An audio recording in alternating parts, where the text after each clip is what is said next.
Normalisht emocionet përzjera për shkak se largohesh nga një skuadër që si fillim ne jemi tifoz me Shkëndijën dhe kemi punuar 2 vite e gjysmë këtu. Normalisht kemi pasur edhe momentet shumë të mira, kemi pasur edhe momente shumë të vështira, momente dëshpërimi, po kemi pasur edhe momente lavdije. Në këtë intervistën fundit timen si trajneri i Shkëndijës, dua ta shfrytëzoj që t'i shpreh një falënderim të veçantë presidentit apo pronarit të klubit, zotit Lazim Destani, familjes së tij dhe normalisht edhe kompanisë ekolog, pastaj kryesisë klubit, gjithë të punësuarve në klub për respektin dhe për mbështetjen që më kanë dhënë, duke mos harruar në asnjë moment futbollistët të cilët i falenderoj në mënyrë të veçantë një nga një, dhe në fund, por jo për nga fundi të rëndësishëm, përkundrazi shumë të rëndësishëm, një falënderim për tifozët të cilët na kanë përkrahur gjatë gjithë kohës dhe veçanërisht ballistët të cilët kanë udhëtuar edhe në çdo cep të Evropës që të na përkrahin dhe të jenë një suport i madh për ne dhe normalisht gjithmonë gjatë dështimeve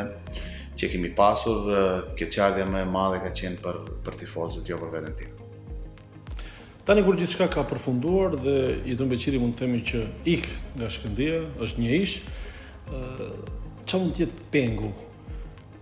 Atë 6 muaj të parë, titulli i humbur në Tetov me Strugun, më pas vitin e ardhshëm u fitua kampionati, u bë histori atë që quanim si target kryesor i Shkëndijës, grupet dhe më shumë se aq u kalua deri në play-off, apo ky titull i fundit i humbur dhe kupa që realisht i trajner të mungon?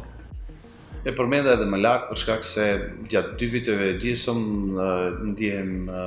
i lumtur dhe krenar se gjithmonë kemi luftuar për trofe, për shkak se vitin gjysmë kampionatin kur erdhëm ne ishim në vend 3 dhe kishim konkurrencë shumë të fortë në 2 ekipe që ishin para neve.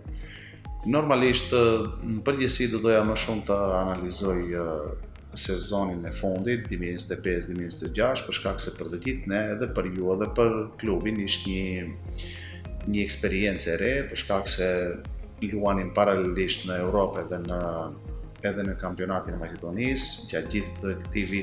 këtij sezoni futbollistik zhvilluam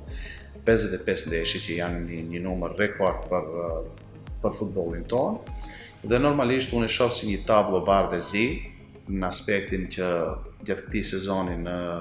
Europë patëm një paraqitje të jashtëzakonshme, të mos them spektakolare, kurse kishim dështim në futbollin e Maqedonisë, kryesisht në mosfitimin e kupës për shkak se jam i bindur se sa i përket kampionatit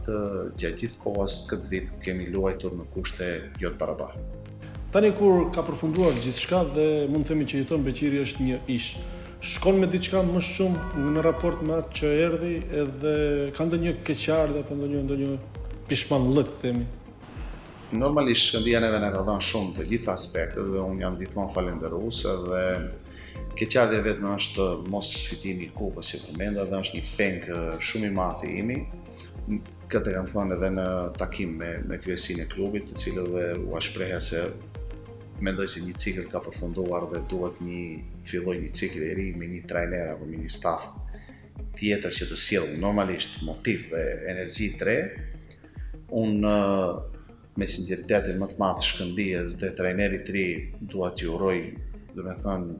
gjithë të mirat dhe shumë suksese, veçanërisht si fillim kupat evropiane, pastaj edhe në kampionatin e Maqedonisë.